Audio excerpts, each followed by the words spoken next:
बिस्मिल्लाहिर्रहमानिर्रहीम। अस्सलाम वालेकुम वीवर्स।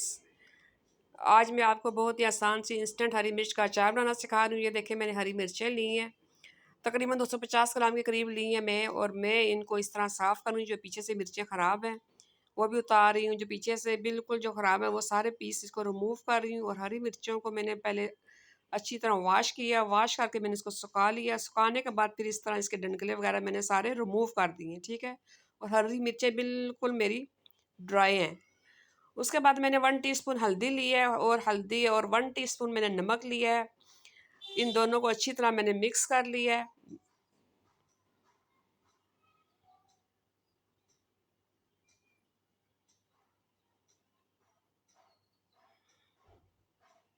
इस तरह देखें, मेरे नमक में थोड़े से दाने हैं और मैं उसको स्पून की मदद से अच्छी तरह इसको मैश कर रही हूँ ताकि कोई दाने डंठले वगैरह नज़र ना आए, ठीक है। वैसे तो ये नमक ही है, गल जाएगा मेरी हरी मिर्चों के अंदर जाके।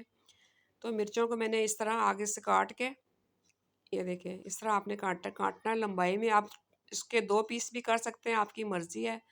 लेकिन मुझे मिर्चें इस तरह पसंद है, यूँ मैं लंबाई में कट लगाती हूँ, थोड़ी सी स्पेस नीचे से छोड़ देती हूँ, ठीक है। मुझे टूटी हुई मिर्च पसंद नहीं, लेकिन अगर टूट भी जाए तो इसमें कोई हर्ज नहीं है। इस तरह 1 बाय 1 आपने सब मिर्चों में ये नमक और हल्दी लगा के इसको छोड़ देना 1 घंटे के लिए, ठीक है। और मैं इन सब को लगा के तो फिर आपको बताती हूँ। आस्ता आस्ता मैं सब मिर्चों को लगा के थोड़ी देर छोड़ देती हूँ। फिर अब आ जाए मसालों की तरफ। मैंने थोड़े से मसाले ज़्यादा लिए हैं। देखें, मैंने मेथी दाना लिया है, मैंने 2 टेबल स्पून लिया है, और सौंफ मैंने 2 टेबल स्पून लिया है। और मैंने सफ़ेद ज़ीरा 1 टीस्पून लिया, और मैंने अजवाइन ली थी 2 पंच ली थी मैंने, 2 चुटकी ली थी मैंने बस। और इन सब को मैंने तवे पे भून लिया अच्छी तरह से। कलवंजी मैंने 1 टीस्पून लिया, लेकिन कलवंजी को मैंने नहीं भूना। बाकी सारे मसाले मैंने फ्राई पैन में डाल के अच्छी तरह इनको रोस्ट कर लिया था। रोस्ट करने के बाद मैंने इनको मोटा मोटा मैंने कूटा है। तो कलौंजी देखें मैंने छोड़ दी, मैंने नहीं डाली।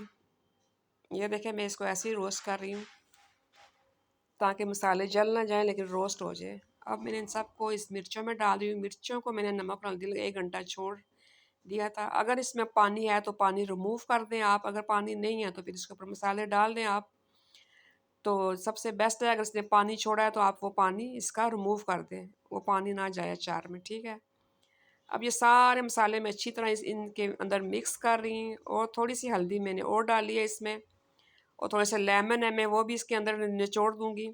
आप चाहें तो साबुत भी डाल सकते हैं ताकि थोड़ा सा खटास आ जाए। तो हरी मिर्चों के अंदर 2-3 लेमन अगर डाल दी जाए तो ज़बरदस्त टेस्ट आता है। मैंने ये तकरीबन 3-4 लेमन लिए, तो और इनको अच्छी तरह इसके अंदर मैंने निचोड़ दिया था। और सारा मसाला मैंने डाल दिया, और मैंने हल्दी थोड़ी सी मुझे कम लग रही थी, मैंने हल्दी और डाली है। सफ़ेद सिरका मैंने इसमें 3 टेबल स्पून भर के डाला है। सफ़ेद सिरके से अचार ख़राब नहीं होता। तो सफ़ेद सिरका डाल के इसको अच्छी तरह मिक्स करें आप, अचार को सारा इसमें मिक्स हो जाए। इसके बाद मैंने सरसों का ऑयल लिया है। जैसे मैंने ऑयल का तरीका आपको बताया हुआ है कि ऑयल आपने अचार में कैसे डालना है।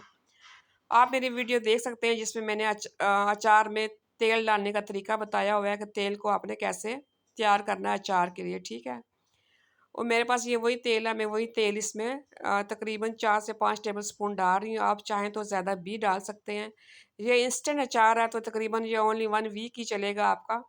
तो आप इसको 2-3 दिन किचन काउंटर पे रखें, फिर इसको फ्रिज में रख दें। फ्रिज में रखेंगी तो आपका ये 1 महीना भी निकल जाएगा, तो कभी भी ख़राब नहीं होगा। आल की मिर्चें बहुत अच्छी आई हुई हैं अचार वाली, लेकिन मेरे पास इस वक्त यही पड़ी हुई थी, तो मैंने इन्हीं का डाल दिया है। तो ये देखें, मेरी अचार तैयार हो गया। और मैंने कुछ लेमन भी इसके अंदर डाले थे, वो मैं वीडियो शूट नहीं कर सकती। अगर आपको मेरी वीडियो पसंद आती है तो प्लीज़ लाइक करें, शेयर करें अपनी फैमिली के साथ, अपने दोस्तों के साथ, और मेरे चैनल को सब्सक्राइब करें। अल्लाह हाफिज़।